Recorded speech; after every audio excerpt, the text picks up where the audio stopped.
Hello, good afternoon everyone. It's me Om Prakash. So I'm studying civil engineering from Basaveshwar Engineering College. Currently I'm pursuing my 6th semester. So if you are new to this channel Civil Om, please do subscribe to this channel and also press the bell icon to never miss any updates. Thank you. So please watch this video. A very good afternoon to each one of you. It's me Om Prakash. So today I'll be teaching one of the very important topics from the subject Advanced Soil Mechanics and Foundation Engineering. The name of the topic that I'm going to deal today is soil exploration.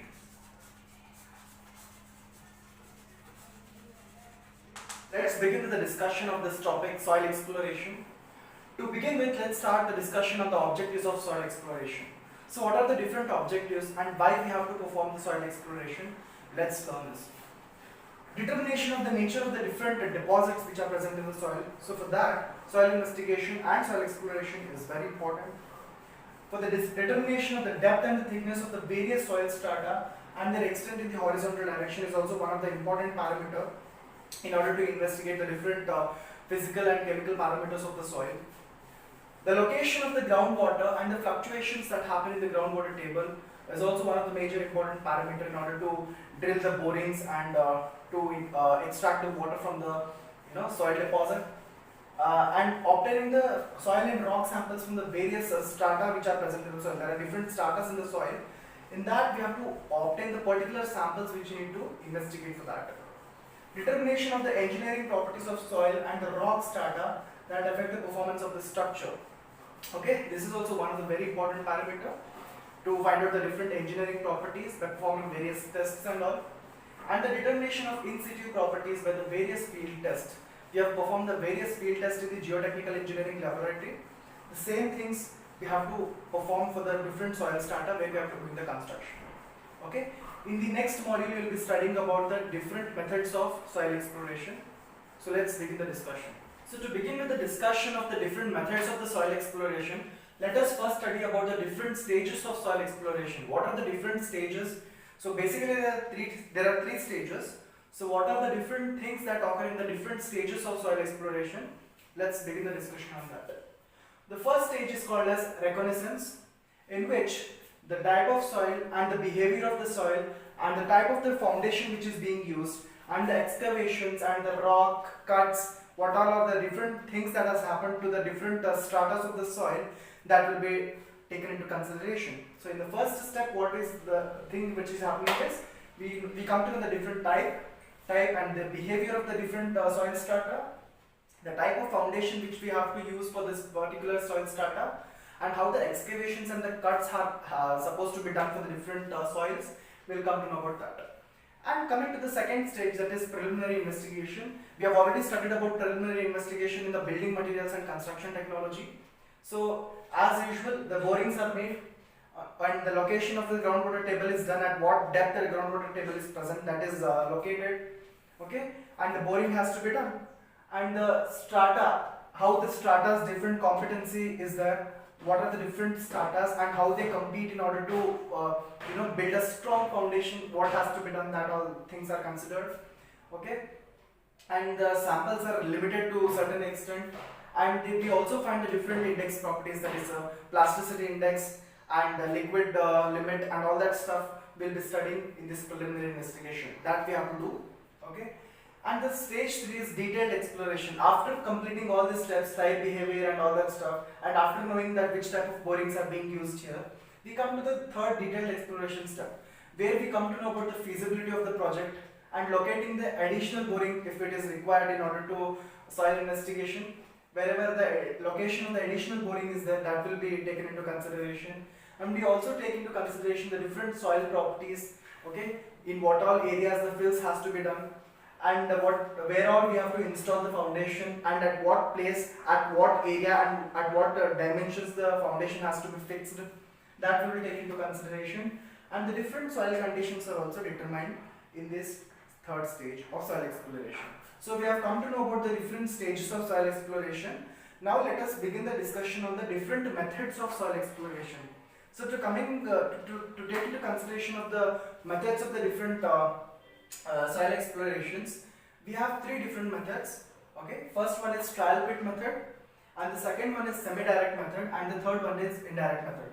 So let's study what are these different methods of soil exploration. Let's discuss in detail about this and let us know what is there in this process. So the first method is direct method, the second method is semi-direct method, and the third method is indirect method. So let's have a detailed explanation about the direct method. So in direct method we have only one method, that is trial pit method. Coming to the semi-direct method, we have different methods, that is 5 different methods we are going to discuss here. And in this method, indirect method, we have two methods. One is geophysical and one is sounding or penetration method. So let's begin the discussion on the first method, that is trial pit method, wherein we have the different excavation of 10 cm, 10 cm, 10 cm and 10 cm. Okay, the various exploration regarding this soil sample, and this excavation is almost up to 0.4 meter. And what is this trial pit method and how this method is used? Let us discuss about this. So the excavation for the different soils, all types of soils can be excavated through this method. And it is all this process are being done in very natural condition itself. The disturbed and the undisturbed soil samples are easily obtained from the different depths. Okay, and it is limited up to 3 to 3.5 meter. Okay, the excavation anyhow here what we have done is 0.4 meter. Here the excavation can go up to only 3 to 3.5 meter only excavations can be done. So this is the major drawback. Okay, it can be 3.5 up to 6 it is okay. What are the different advantages of this trial pit method? One is it is cost effective and it is detailed, and different quantities and different varieties of soils can be explored in this method, that is trial pit method. Okay, what are the major disadvantages? So it can be excavation can be done only up to 6 meter depth, not more than that, and the deep pits are usually uneconomical. So these are the different advantages, disadvantages, and this is the explanation of trial pit method. Coming to the second method, that is semi-direct method, we have 5 methods here. So what are the different 5 methods? One is auger boring, one is shell plus auger boring, one is wash boring, one is percussion drilling, and one is rotary drilling. We'll discuss about all these steps in detail. So coming to the auger boring. So what is this auger boring? So friends, in this particular picture you can see two different types of auger boring. One is post hole auger and one is the helical auger. So let's discuss about this. It is nothing but it is a device used for advancing the hole into the ground. Okay, different types of augers are being driven and they are rotated. Okay, they are rotated in the soil, and the water and the different soil samples which are required for the investigation are extracted. And as soon as the auger gets filled with the soil, it is taken out and the sample is collected. Okay, so these are the two different types of augers that you can see in this picture. One is post hole and one is helical auger. What they'll do is the samples are being collected at the different ends. Okay, after rotating, when the soil is extracted, it can be used for the various exploration methods. So friends, the next method is shell plus auger boring. It is almost same as auger boring.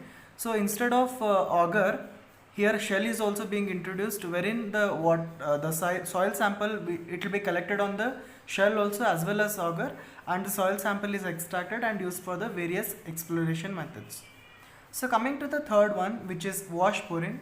So what happens here is, it is the most common process wherein the groundwater table where the water is present and the soil also can be extracted.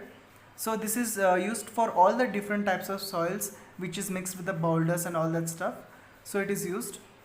So initially the hole is advanced for short depth using auger, and a casing and a pipe is pushed and driven with the weight, and power is added. So with that power, what happens? The soil can be extracted and it is connected to a rope with the pulley. Okay, water jet and the pressure is forced through the rod and it is bit into the hole. So this loosens the soil at the lower end and also forces the soil and the water to move along with it in the upward direction.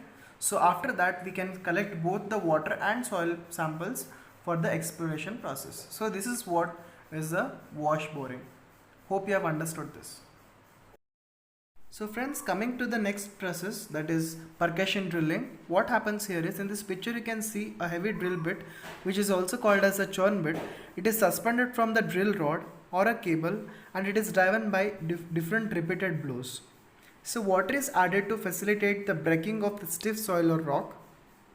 The slurry of the pulverized materials is bailed out at different intervals. This method cannot be used in loose sand and is slow in plastic clay. The formation gets badly disturbed by its impact. So this is what is called as percussion drilling. So friends, coming to the next method, that is rotary drilling. So what happens in this method is fast in rock formations. A drill bit which is fixed at the lower end of the drill rod is rotated by the power while being kept in the firm contact with the hole. As you can see in this picture, the drilling fluid or bentonite slurry is forced under pressure through the drill rod and it comes up, bringing the cuttings to the surface. Even the rock cores may be obtained from using the diamond drill bits. This method is not used in porous soil deposits as the consumption of drilling fluid would be prohibitively high. Coming to the next method, that is geophysical method. In the geophysical method we come across seismic refraction method. So in this picture we can see the diagrammatic representation of a seismic refraction method. So let me explain what happens in this method. 2, 3, 4, 5, 6. These 6 are called as geophones. So what happens here is the waves are refracted, the shock is made on the earth and the seismic waves travel through the soil. This is what we know. And the sledgehammer hitting the strike plate on the ground creates the waves. So after the waves creation, what happens? They are sent to each geophones one by one. The geophones collect the waves and the distance is detected between each of the geophones. So what is the distance is that is detected, and time required for the elastic wave to reach each geophone is measured by seismograph, as you all know.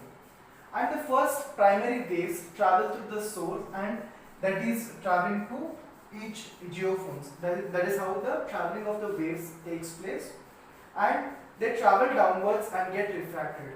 As the soil is denser, the waves traveling becomes more faster. So if the soil start by here it is dense, the traveling of waves also will be much faster. So this is how the waves are refracted and it reaches each geophones, and the distance between each geophones and the distance between the soil strata is collected, and also the waves are being detected. So this is one of the very important method in the geophysical method, that is seismic refraction method. So here in this picture you can see a graph where we have plotted the graph from with respect to D and T. D is nothing but the distance between the geophones. So critical distance DC is measured here when the primary wave is hitting, and next the refracted wave is taken into consideration here with respect to time T. So this is what is a geophysical method. Hope you have understood this. Electrical resistivity method. So you can see in this picture, this is a picture of electrical resistivity method. So this is the ground level, and these are the 4 different metal spikes which are driven into the ground level.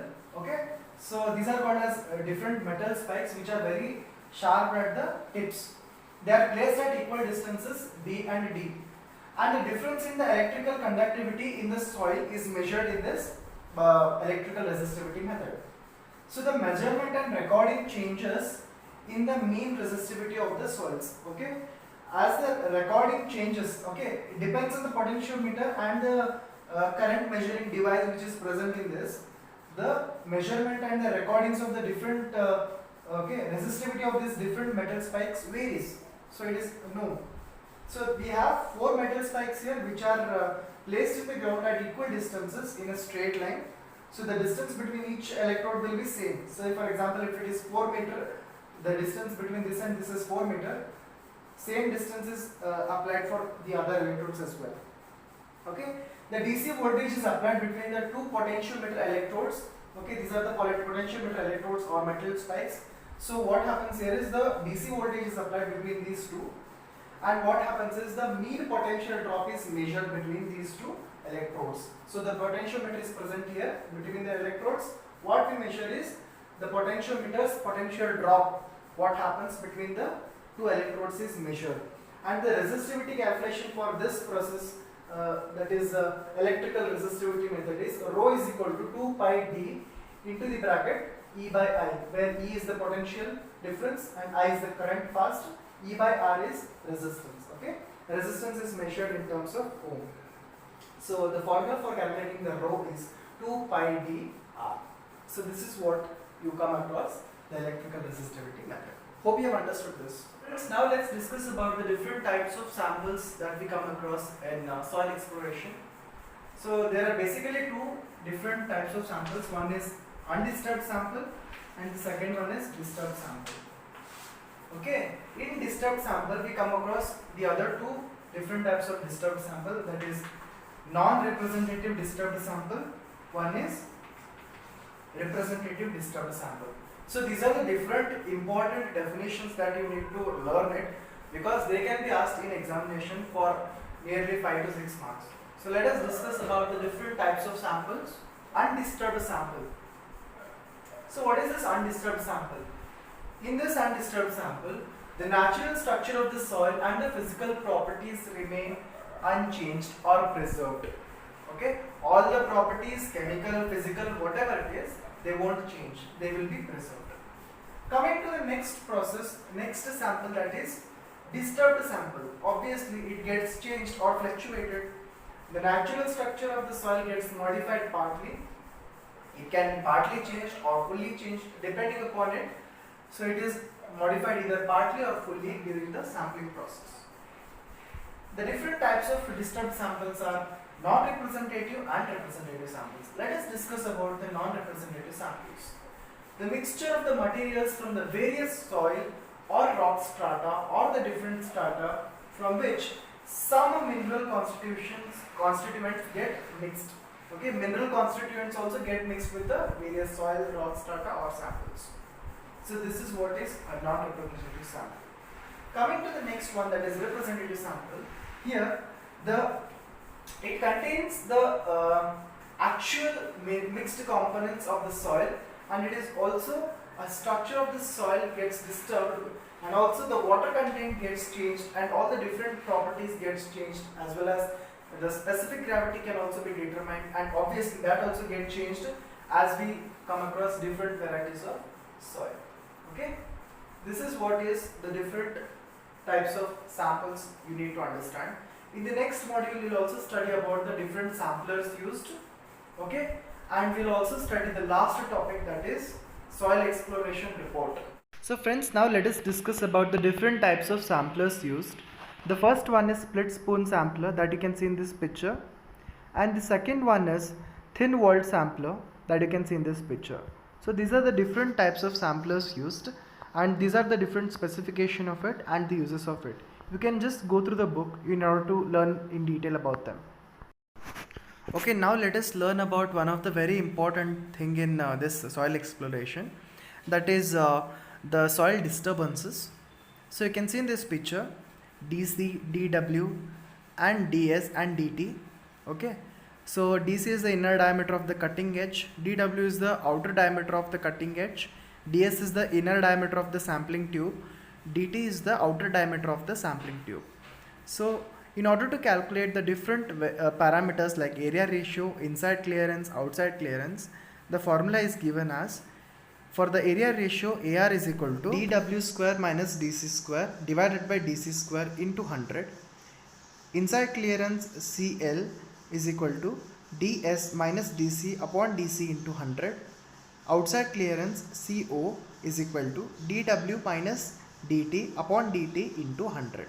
So this is how you have to calculate. So friends, in this particular picture you can see the diagrammatic representation of a bore log. So bore log is very important in order to find out the different parameters of the soil and what kind of properties the soil possesses. So in order to know that, we need to know what are the samples, what are the different things present in the soil. So for that, bore log is very important. Just go through it. Thank you so much for watching this video. So please do like, comment, share and subscribe.